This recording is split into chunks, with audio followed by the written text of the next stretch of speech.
Terima kasih guys. So hari ni saya nak bagi tahu sikit. Awak kena ada Izzah, Khairul Izzah. Yang mana orang kata ibu sejetih kita ni, orang kita ni, dia menjual kek Hokkaido. Kek Hokkaido jam 13. Setiap awak yang mana nak makan kek Hokkaido sedap itu coba. Tak murah, tak manis, boleh kerek sekarang. Deh. Kalau kerek 2 lalu.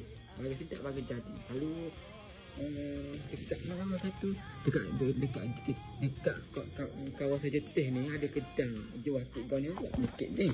Kek Hokkaido ni. Bambang. Badam. Kek ni tapi saya makan hok kedai jual. Hok kat Jetih tu hok. Tak sedap. Dia jadi kering dia tu manis.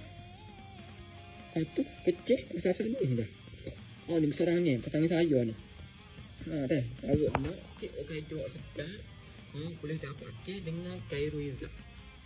Apa-apa pun boleh, apa-apa pun takut dia juga. Ni ke kecil-kecil. Dah. Dia mantap lagi. Kek ni sedap. Kesukaan geng 3 adik.